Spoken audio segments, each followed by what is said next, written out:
नमस्कार दोस्तों, मैं स्वागत करता हूं आपका अपने YouTube चैनल क्रैक एग्जाम में। दोस्तों, आज मैं आपके लिए कुछ महत्वपूर्ण क्वेश्चंस लेके आया हूं जो आपकी आगामी परीक्षाओं के लिए बहुत ही महत्वपूर्ण सिद्ध होंगे और इस प्रकार के क्वेश्चंस आपकी एग्जाम्स में बार बार पूछ लिए जाते हैं।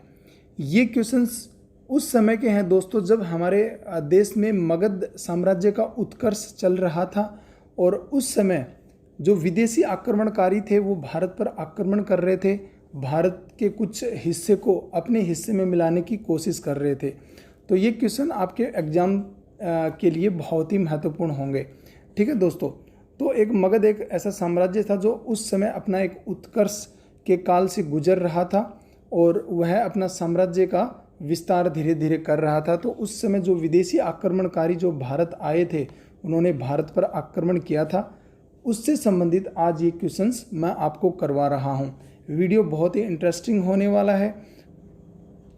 अगर आपने मेरे वीडियो को लाइक शेयर और सब्सक्राइब नहीं किया है तो लाइक शेयर कर दें और मेरे चैनल को सब्सक्राइब कर लें ताकि मेरे द्वारा जितनी भी वीडियो अपलोड होंगी फ्यूचर में वो आप तक पहुँच सके। ठीक है दोस्तों, तो चलो वीडियो की शुरुआत करते हैं। तो सबसे पहला क्वेश्चन देखते हैं, मगध साम्राज्य के उत्कर्ष काल में भारत पर प्रथम विदेशी आक्रमण किसने किया था। यहाँ पे हमारे सामने चार ऑप्शन दिए गए हैं, ईरानी, यूनानी, ए व बी दोनों, इनमें से कोई नहीं। तो दोस्तों एक बात और मैं बता देना चाहूँगा, इस वीडियो को देखने से पहले मैंने विदेशी आक्रमण से संबंधित भारत पर विदेशी आक्रमण से संबंधित एक वीडियो और अपलोड किया है, उसका लिंक मैं डिस्क्रिप्शन में दे दूंगा, वहाँ जाके भी आप उसको देख सकते हो। अगर वो वीडियो एक बार आप देख लोगे तो जो ये वाले क्वेश्चंस हैं ये आसानी से आप कर पाओगे। ठीक है दोस्तों, तो भारत पर प्रथम विदेशी आक्रमणकारी कौन था या विदेशी आक्रमण किसने किया था। तो दोस्तों मैं बता देना चाहूँगा कि जो भारत पर प्रथम विदेशी जो आक्रमण किया था वो ईरानियों ने किया था। ठीक है दोस्तों, तो ईरानियों ने भारत पर सबसे पहला आक्रमण किया था। अगर इस वीडियो को और अच्छी तरह से समझना है, ये क्वेश्चंस आंसर अगर और अच्छी तरह से समझना है तो मैं आपसे रिक्वेस्ट करूंगा कि जो मेरा पिछला वीडियो मैंने विदेशी आक्रमण से जो संबंधित जो वीडियो डाला है वो आप देखिए और इस वीडियो से आपके थोड़े फंडे क्लियर होंगे, आप में एक समझ विकसित होगी ताकि आप इस क्वेश्चंस को आसानी से कर सको। तो चलो अगला क्वेश्चन देखते हैं, क्वेश्चन नंबर 2। भारत पर प्रथम आक्रमण ईरानियों के किस वंश द्वारा किया गया था। यहाँ हमारे सामने चार ऑप्शन दिए गए हैं, हखमनी वंश, लोदी वंश, सिकंदर द्वारा और इनमें से कोई नहीं। तो दोस्तों मैं बता दूं कि जो ईरानियों का जो हखमनी वंश था, हखमनी वंश उनके द्वारा भारत पर जो आक्रमण किया गया था, भारत पर जो प्रथम आक्रमण उन्होंने कर दिया था। तो वो ईरानी किस वंश से संबंधित थे, तो वो हखमनी वंश से संबंधित थे। तो इस प्रकार के क्वेश्चन सीधे सीधे क्वेश्चन बहुत सारी एग्जाम्स में पूछ लिए जाते हैं। दोस्तों इस प्रकार के क्वेश्चन मैं आपको विश्वास दिलाता हूं कि यूपीएससी जैसे एग्जाम्स में भी ऐसे क्वेश्चन पूछ लिए जाते हैं सीधे के सीधे। ठीक है दोस्तों, तो इस दूसरे क्वेश्चन का जो आंसर होगा वो ऑप्शन ए हखमनी वंश सही हो जाएगा। चलो हम तीसरा क्वेश्चन देखते हैं। तीसरा क्वेश्चन है, हखमनी वंश के राजा का क्या नाम था जिसने भारत पर प्रथम आक्रमण किया था। दोस्तों यहाँ पे आप देख रहे होंगे कि जो मैंने क्वेश्चंस बनाए हैं या फिर मैंने जो पिछले सालों में जो क्वेश्चंस आपके एग्जाम्स में आए हैं वहीं से मैंने क्वेश्चंस उठा के और यहाँ पे क्वेश्चन बनाए हैं। तो मैंने एक सीरीज के रूप में क्वेश्चन बनाए हैं। सबसे पहले आक्रमणकारी कौन थे, सबसे पहले ईरानी थे, ईरानी किस वंश के थे, हखमनी वंश के थे, हखमनी वंश का राजा कौन था जिसने प्रथम आक्रमण किया था। तो इस प्रकार से क्रम वाइज एक बार याद कर लेंगे ना तो एक स्टोरी के रूप में हमेशा के लिए याद हो जाएगा और कभी भूल नहीं पाएंगे। तो चार ऑप्शन दिए गए हैं, साइरस द्वितीय, डेरियस प्रथम, सिकंदर और फिलिप। तो यहाँ पे जो सही उत्तर होगा वो साइरस द्वितीय होगा, ऑप्शन ए हमारा सही उत्तर हो जाएगा। जो हखमनी वंश का जो राजा था जिसने भारत पर प्रथम आक्रमण किया था, ये कौन था, ये ईरानी था, साइरस द्वितीय ईरानी था, इसने भारत पर आक्रमण किया था। ठीक है, लेकिन ये सफल नहीं हो पाया था। ये असफल हो गया था, ये असफल आक्रमणकारी था और भारत की बाहर की सीमाओं से ही इसको वापस अपने देश लौटना पड़ा था। तो चलो देखते हैं अगला क्वेश्चन, क्वेश्चन नंबर 4। भारत पर आक्रमण करने वाला प्रथम सफल ईरानी आक्रमणकारी कौन था?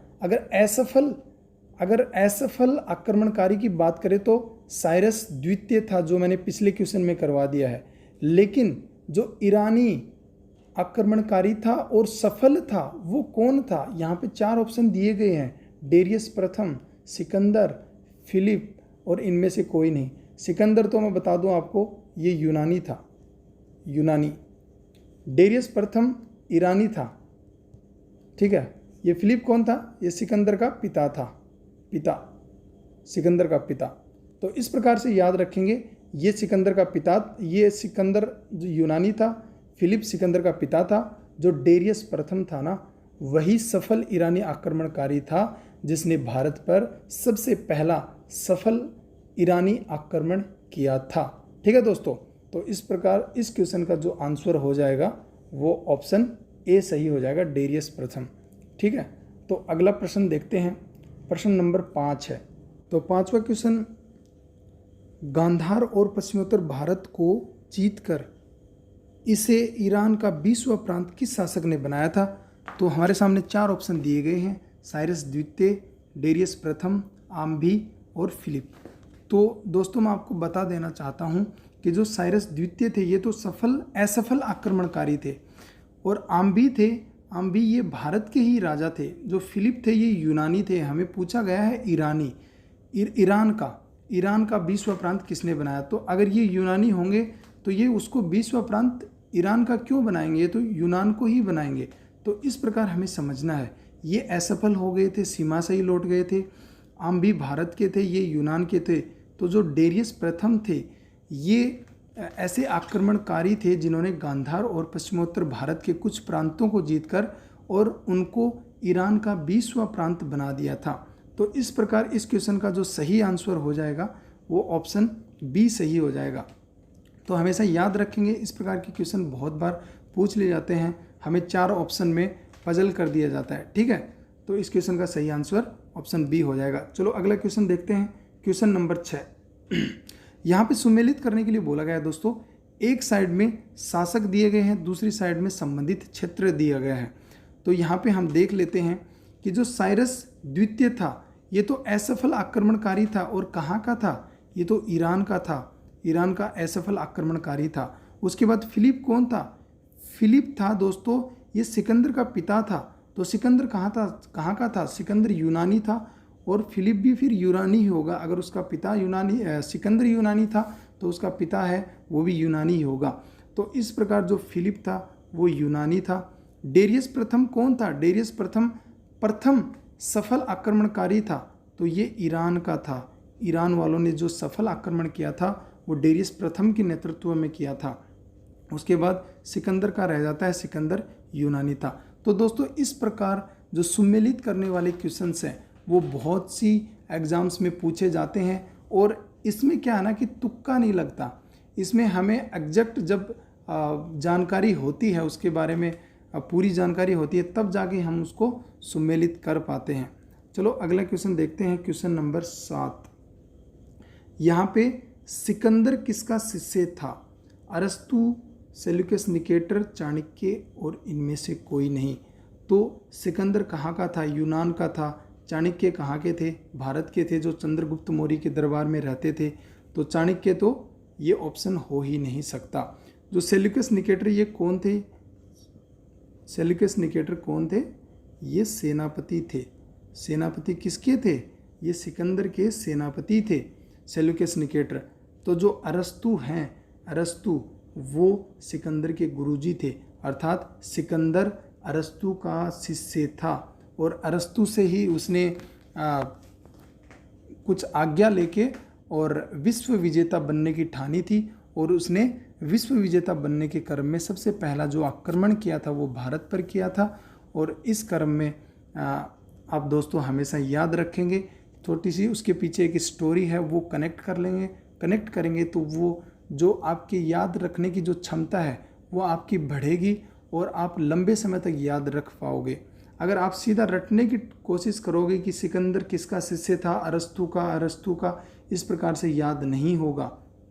ठीक है दोस्तों, तो इस प्रकार अगला क्वेश्चन देखते हैं। क्वेश्चन नंबर 8, विश्व विजेता बनने के क्रम में सिकंदर ने भारत पर प्रथम आक्रमण कब किया था? तो यहाँ पे 4 ऑप्शन दिए गए हैं, 325 BC, 326 BC, 327 BC और 328 BC। यहाँ जो डेट्स दी गई हैं इसमें हम लोग क्या ना पजल हो जाते हैं, हमें सही उत्तर पता नहीं होता और उसके चक्कर में हम उत्तर को गलत कर बैठते हैं। तो जो सिकंदर था वो फिलिप का बेटा था। फिलिप कौन था? फिलिप एक यूनानी था जो मकदूनिया का राजा था। तो जैसे ही फिलिप की मृत्यु हो जाती है, सिकंदर वहाँ 329 BC में वहाँ का राजा बन जाता है। कहाँ का? मकदूनिया का। ओनली 20 साल की उम्र में जब सिकंदर वहाँ का राजा बनता है तो उनकी उम्र केवल 20 साल थी। 20 साल की उम्र में 329 BC में वह वहाँ का राजा बन जाता है। कहाँ का राजा बनता है? मकदूनिया का राजा बनता है। मकदूनिया का राजा बनने के बाद वह विश्व विजेता बनने की सोचता है। अपने गुरु अरस्तु से कुछ आज्ञा लेता है और विश्व विजेता बनने के चक्कर में भारत पर सबसे पहले आक्रमण करने के लिए निकल जाता है। तो भारत पर आक्रमण करने के क्रम में उसने भारत पर जो आक्रमण किया था वो 326 BC में किया था। तो इस क्वेश्चन का जो आंसर हो जाएगा, आंसर वो ऑप्शन बी 326 BC सही हो जाएगा। तो चलो दोस्तों अगला क्वेश्चन देखते हैं। क्वेश्चन नंबर 9 है, जो तक्षशिला साम्राज्य था उस पर आक्रमण करके सिकंदर ने वहाँ के किस राजा को पराजित किया था? तो ये आम्भी है। यहाँ 3 ऑप्शन दिए गए हैं, आम्भी, पोरस और दोनों में से कोई नहीं। तो दोस्तों मैं बता देना चाहूँगा कि जो तक्षशिला साम्राज्य थे उसके जो राजा थे वो आम्भी थे और आम्भी पर उन्होंने सबसे पहले आक्रमण किया था और आम्भी को सिकंदर ने पराजित कर दिया था। आम्भी ने भी फिर क्या किया कि सिकंदर को अपना समर्थन दे दिया और आगे बढ़ने के लिए बोल दिया। ठीक है, क्योंकि सिकंदर की सेना इतनी भारी थी और ज़्यादा थी कि आम्भी उसके आक्रमण को नहीं रोक पाया और वह पराजित हो गया। तो इस प्रकार जो तक्षशिला साम्राज्य का जो शासक था, जो राजा था, वो आम्भी था। ठीक है दोस्तों, तो इस 9th क्वेश्चन का जो सही आंसर हो जाएगा वो हो जाएगा हमारा ऑप्शन ए। चलो दोस्तों अगला और आज का अंतिम क्वेश्चन देखते हैं। झेलम का युद्ध किस किस के बीच हुआ था? यहाँ पे झेलम का युद्ध पूछा गया है। सबसे पहले हमें पता होना चाहिए कि झेलम का युद्ध क्या था और किस किस के बीच हुआ है। चलो पहले क्वेश्चन को देखते हैं। पहला जो ऑप्शन है वो हमारे सामने सिकंदर व आम्भी, सिकंदर और पोरस। जो मैंने पिछले 9th क्वेश्चन में आपको करवाया था कि जो सिकंदर और आम्भी के बीच में जो लड़ाई हुई थी वो तक्षशिला साम्राज्य को लेके हुई थी। तो ये ऑप्शन यहाँ पे नहीं बनता है। ठीक है, तो इस प्रकार भी अगर आपको याद रहेगा तो आप ऑप्शन एलिमिनेट कर सकते हैं। तो तक्षशिला साम्राज्य को लेकर जो युद्ध हुआ था वो सिकंदर और आम्भी के बीच में हुआ था। दूसरा ऑप्शन देखते हैं। दूसरे ऑप्शन में है सिकंदर और पोरस। तो दोस्तों जो ये पोरस राजा थे इनका जो साम्राज्य था वो चिनाब और झेलम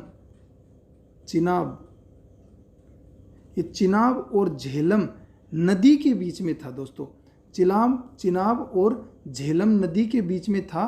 तो चिनाब और झेलम नदी के बीच में इनका साम्राज्य था और यह जो युद्ध हुआ था सिकंदर और पोरस राजा के बीच में जो युद्ध हुआ था वो झेलम नदी के तट पे हुआ था, झेलम नदी के किनारे पे हुआ था।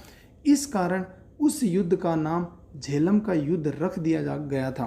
तो इस प्रकार के क्वेश्चन कई बार सीधे सीधे पूछ लिए जाते हैं कि झेलम का युद्ध किस किस के बीच हुआ था या फिर सिकंदर और पोरस के बीच के युद्ध को किस नाम से जाना जाता है। इस प्रकार के क्वेश्चन पूछ लिए जाते हैं। तो हमेशा याद रखेंगे कि झेलम का युद्ध सिकंदर और पोरस के बीच में हुआ था। ठीक है दोस्तों, तो इस क्वेश्चन का जो सही आंसर हो जाएगा ऑप्शन बी हो जाएगा। मैं उम्मीद करता हूं कि मेरा यह वीडियो आपको पसंद आया होगा। चैनल को लाइक करें, शेयर करें और सब्सक्राइब तो ज़रूर करें। अपने दोस्तों को भी बताएं कि मैं कितनी अच्छी स्टडी करवाता हूं और आप भी मुझे कमेंट बॉक्स में कमेंट करके ज़रूर बताएं कि मेरा वीडियो आपको अच्छे लग रहे हैं या फिर ख़राब लग रहे हैं लाइक करें, अगर ख़राब लग रहे हैं तो उसको डिसलाइक ज़रूर करें। तो दोस्तों इस प्रकार अगले वीडियो में कुछ रोमांचक प्रश्नों के साथ फिर से मुलाकात होगी। तब तक के लिए बाय बाय।